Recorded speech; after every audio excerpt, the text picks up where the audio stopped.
જન શિક્ષણ સંસ્થા ખાતે મહાકવિ શ્રી સુબ્રમણ્ય ભારતીની જન્મજયંતિની ઉજવણી કરવામાં આવી. ભારતીય સ્વતંત્રતાના કાર્યકર્તા, સમાજ સુધારક અને બહુભાષી અને મહાકવિ શ્રી સુબ્રમણ્ય ભારતીની જન્મજયંતિની ઉજવણી અંતર્ગત જન શિક્ષણ સંસ્થા ખાતે ભારતીય ભાષા ઉત્સવની ઉજવણી કરવામાં આવી હતી. સ્ત્રીઓની મુક્તિ માટે બાળ લગ્ન સામે જાતિ પ્રથાનો વિરોધ સાથે સમાજ અને ધર્મના સુધારા માટે લડનાર 11મી ડિસેમ્બર 1882માં તિરુનેલવેલી જિલ્લા હાલ થુથુકુડીના એકાઈપુરમમાં જન્મેલ શ્રી સુબ્રમણ્ય ભારતીનો જન્મજયંતિની ઉજવણી અંતર્ગત ભારતીય ભાષા ઉત્સવની ભરૂચ જન શિક્ષણ સંસ્થા ખાતે નિયામક ઝૈનુલ સૈયદના અધ્યક્ષ સ્થાને ઉજવવામાં આવી હતી.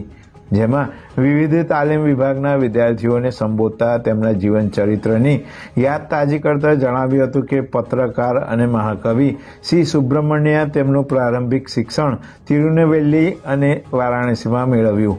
તેઓએ જાણીતા વિદ્વાનો સાથે યોજાયેલ ડિબેટે જીતતા એટાઈપુરમમાં મહારાજાએ તેમને ભારતીનું બિરુદ એનાયત કર્યું હતું. તેઓ તમિલ કવિતાના પ્રણેતા અને તમિલ સાહિત્યના વ્યક્તિઓમાંના એક હતા. તેમની અસંખ્ય કૃતિઓમાં ભારતીય સ્વતંત્રતા ચળવળ દરમિયાન દેશભક્તિને જગાવતા જ્વલંત ગીતોની રચના કરેલી તેમની કવિતાઓમાંથી તમિલ ફિલ્મના ટાઇટલ લેવામાં આવ્યા હતા. તેઓ 32 ભાષામાં પૂર્ણતા પ્રાપ્ત કરેલ હતી. તેમણે ભારતીય રાષ્ટ્રીય કોંગ્રેસ અધિવેશનમાં સ્વરાજની માંગણી અને બ્રિટિશ માલસામાનનો બહિષ્કાર કરવાની ઘોષણા કરી હતી.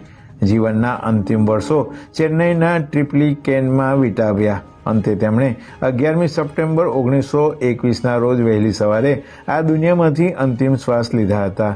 સમગ્ર કાર્યક્રમની આભાર વિધિ જન શિક્ષણ સંસ્થાના લાઇવલીહુડ કોઓર્ડિનેટર કૃષ્ણાબેન કઠોલિયા દ્વારા કરવામાં આવી હતી, જ્યારે અર્પિતા રાણા દ્વારા કાર્યક્રમનું સફળ સંચાલન કરાયું હતું.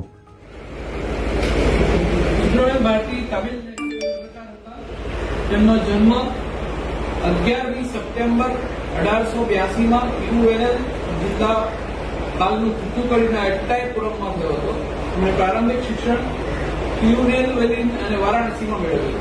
લગભગ 11 વર્ષની ઉંમરે સુબ્રમણ્યાએ એટ્ટાઈપુરમમાં મહારાજના દરબારમાં યોજાયેલી ડિબેટ ક્વોલિફાઈ જીતી જાણીતા વિદ્વાનો સાથે યુવાન સુબ્રમણ્યાની ચર્ચા કરવાની ક્ષમતા જોઈને ત્યાંના મહારાજાએ તેમને ભારતીનું બિરુદ આપ્યું.